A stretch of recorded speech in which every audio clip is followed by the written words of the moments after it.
महाभारत में अधिकतर प्रसंग भगवान श्री कृष्ण से जुड़े हैं, लेकिन एक प्रसंग ऐसा है जो महादेव से जुड़ा है।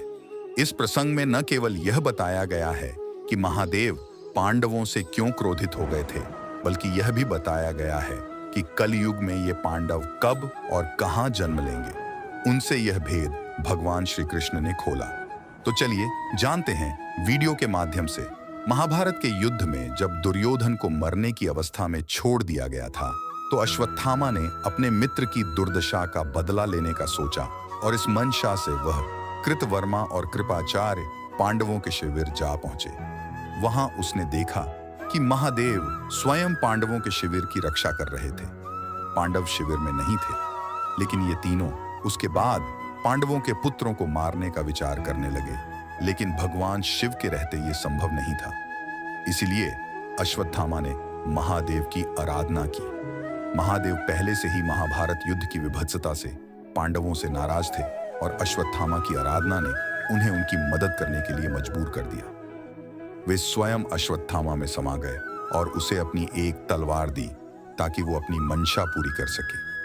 भगवान शिव की आज्ञा मिलने के बाद तीनों ने मिलकर भगवान शिव से प्राप्त अस्त्र से पांडवों के सभी पुत्रों का वध कर दिया। पांडवों को मिला भगवान शिव से श्राप। पांडवों को जब अपने पुत्रों की हत्या का समाचार मिला, तो उन्होंने इसके लिए भगवान शिव को भी जिम्मेदार समझा और उनसे लड़ाई करने वे महादेव के पास पहुंच गए। महादेव उनकी इस हरकत से बेहद क्रोधित हो गए और पांडवों से कहा कि तुम सभी भगवान श्री कृष्ण को प्रिय हो, इसलिए इस जन्म में तुम्हें इस अपराध का दंड नहीं मिलेगा, लेकिन इसका दंड तुम्हें कल युग में फिर से जन्म लेकर भोगना पड़ेगा।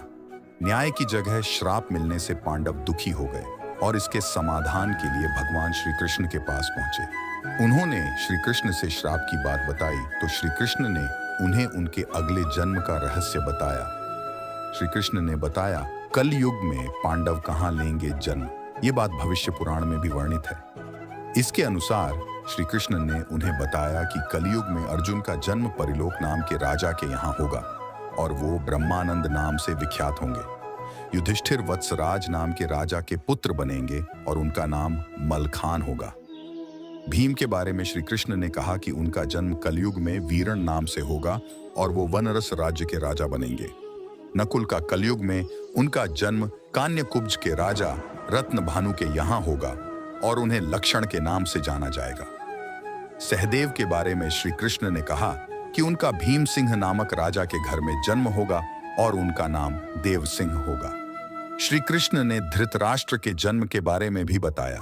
उन्होंने कहा कि वे अजमेर में पृथ्वीराज के रूप में जन्म लेंगे और द्रौपदी उनकी पुत्री के रूप में जन्म लेगी, जिसका नाम वेला होगा। हाँ, इस जन्म में वे दंड कैसे भोगेंगे, इसके बारे में श्री कृष्ण ने कुछ भी नहीं बताया। महाभारत में पांडव भगवान श्री कृष्ण को अत्यंत ही प्रिय थे, लेकिन इसके बावजूद वे भगवान शिव के श्राप से नहीं बच पाए। और इसके साथ हम आज की कहानी समाप्त करते हैं। महाभारत की इस गहरी और रोमांचक कहानी ने हमें दिखाया कि कैसे भगवान शिव और भगवान श्री कृष्ण के शक्तिशाली प्रेरणा और न्याय का निर्माण होता है। यह अनुभव एक प्राचीन युग से अब भी हमारे जीवन में प्रेरित करता है। हम आशा करते हैं कि आपको यह कहानी पसंद आई होगी और आपको इससे नई सोच और धारणाओं का निर्माण हुआ होगा। अगली बार फिर मिलेंगे, तब तक के लिए धन्यवाद। जय श्री कृष्ण। ओम नमः शिवाय।